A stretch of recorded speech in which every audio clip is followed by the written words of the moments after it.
seems to have got good favour with Liverpool fans, mainly because of Jurgen Klopp. Obviously, Jurgen Klopp decided to make that impassioned speech to Liverpool fans. What did you make of Klopp's speech? Before we hear it, what did you make of it? Well, what he had to say? I think it was a little bit rich from Jurgen Klopp. What I'm about to say here doesn't change the fact that I totally respect his place in Liverpool's folklore. Yeah. He is a Liverpool legend, but it doesn't mean that you have to agree with him on every single issue. And I think that he has effectively told Liverpool fans how to feel and how to behave.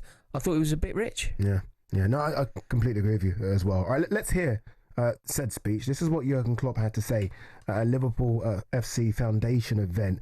The former boss was reacting to the Trent boos, what happened in the game when Trent came on at halftime. And I watched the game when he came on, and I heard the booing. And I said, I'm old, so it might be my hearing, and I switched on the volume. That's booing. I needed another 10 seconds to realize and switch the telly off, because I honestly, I couldn't have been more disappointed in this moment. This is not us, 100% not. Be angry, don't understand it, whatever. This boy gave, and I was there every day. If he wouldn't have given everything, I would tell you now. But every day he gave absolutely everything for this badge. And now he decided, after 20 years in his club, that he wants to go somewhere else. If somebody should be angry about that, it's the owners, but they are not. Interesting. Obviously, look, that's when he came off the bench against Arsenal. I still don't think Jurgen Klopp, who obviously I have so much respect for, the best Liverpool manager in my lifetime, right? I still don't think he understands that Trent Alexander-Arnold, for what it's worth, orchestrated a move at the club. Yeah. And that's why Liverpool fans are angry and upset. It is what it is now. Look, it's water under the bridge. But that's why the booing came from. Not because we understand that he gave service for 20 years. We get that. We understand that. And how good he was. But it's the orchestrated move at the club. Also, simply because you occupied the office of Liverpool manager doesn't mean that you get shirt as well. Yeah. I mean, just because you occupy the office of Liverpool manager doesn't mean that you get to tell Liverpool fans how to think and how to feel about a situation. Liverpool fans gave nothing but unilateral, partisan, aggressive support to Trent Alexander-Arnold. They loved him. They defended him. They expected him to be their next captain. They 100%. Wanted him to be the one club man. They believed him when he told them that he was just a normal lad from Liverpool who dreamed of being the Liverpool captain. That's what he told them. Yeah. And because of that, they loved him. Yeah. But when you love someone that much, and this is applicable to footballers throughout history, when you love them that much, when they betray you, when they leave, when they force their way out of the club. And if you look at the way that Trent Alexander-Arnold forced his way out of the club, an amazing footballer. Liverpool, the club that he loves, barely got a penny for him. And they're only getting money now because of the Club World Cup. Yeah. They got nothing. Even Cristiano Ronaldo, when he left Manchester United, signed a contract to make sure that Manchester United got paid. Yeah, Alexis McAllister did it against Brighton. Exactly. Brighton, you sign a contract. So I think that Liverpool fans are the reason that you can tell that they were so animated, the reason why they booed was because they loved so much. The reason why Fernando Torres got booed was because they loved him so much. The reason why Mason Mount got booed is because we loved him so much. You know, some players leave and you don't boo them because when Higuain left, we're not going to boo Higuain if he ever came back because we don't care. Agreed. Don't care. You know, we loved, and Trent Alexander-Arnold was loved. And if you think about it, the reason why he has left, it's only for his own furtherance. It isn't for the benefit of anything other than money. You know this thing about you don't say no to Real Madrid. Liverpool are an amazing football club. Liverpool are a great club. They exist in the pantheon of greats. They are up there with the very best. And crucially, this is the difference now between, say, when Steve McManaman left Liverpool and when Trent Alexander-Arnold has left Liverpool. When Steve McManaman left, you had to leave to win silverware, top-tier silverware. You weren't going to win a European Cup then. Now, he's leaving the team that are champions. To a rival. Well, he's leaving the team that are champions to go to a team that aren't champions. It's not a footballing decision. It's a brand decision, a financial decision, a friendship decision with Jude Bellingham. It's many things, but it cannot be looked through the lens of football. All right. That being said, and look, I think many people listening will agree with everything you just said. No, everybody disagrees. It's weird. I think there's a few. People have really got on Liverpool fans back about this.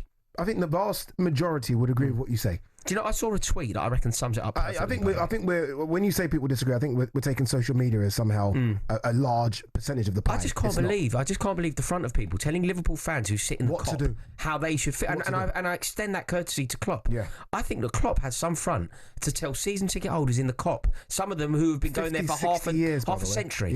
Yeah. And he's saying this is how you should feel about the situation. I don't know how to feel about the situation, but I concede that I'm not a Scouser. I'm not a Liverpool fan. I don't know. But do you know who I defer to in this situation? The Kop. And the Kop booed. And I would never have the front to say the Kop got it wrong. Yeah. He's now obviously ended his contract early, or at least Real Madrid have bought him out of that contract. Liverpool are going to get 10 million for Trent Alexander-Arnold, which I guess, considering he's going to walk away in a couple of weeks for free... Better than nothing. It's out of order though. It's changed down the back of the sofa, that kind of money in football now for a player of that quality. Yeah. Trent Alexander-Arnold is worth what on the market? 100 million.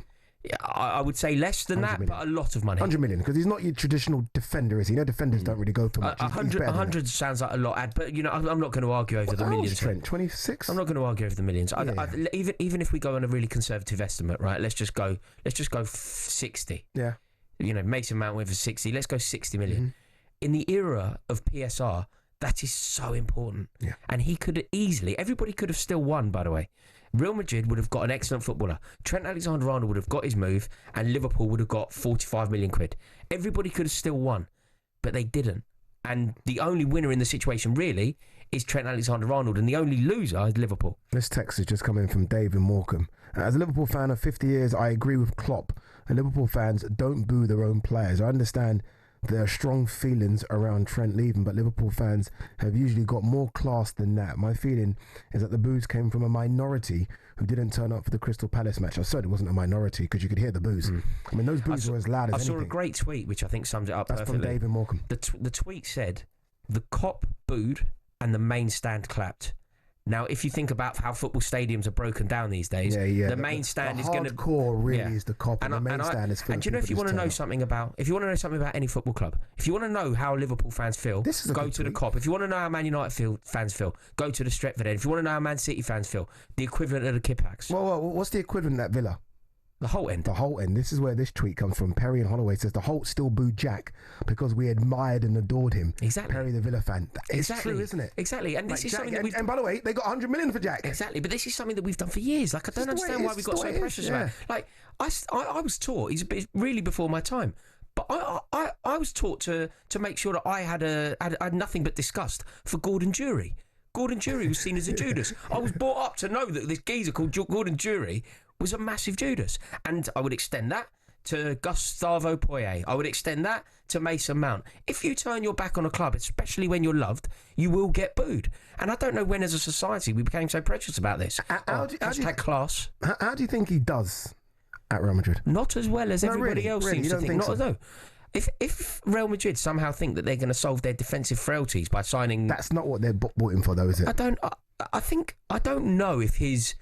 We know him very well, and I don't know if the continent know quite how pronounced his defensive inability is. Agreed. Yeah. He is. If we're totally honest about it. Think about the wingers in Spanish football. They'll tear him up. I mean, they and by the way, they go at you. Also, they don't cut in like our wingers. They go out on the outside. Think about the Champions League final against Real Madrid in Paris.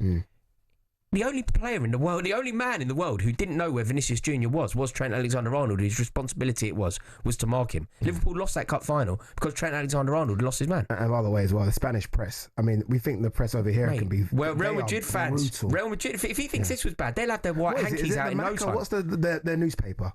The Marca. The Marca, that literally absolutely goes for your head if you play bad. Yeah, but look, there is no doubt that he's a wonderful footballer. He's a fantastic There is no doubt that he's a wonderful footballer. And there is a chance that this is going to work out for him. But ultimately, what he's turned his back on is total and utter legacy. An iconic status at Liverpool. He's turned his back on all that to become a very rich, forgotten Galactico. Brand.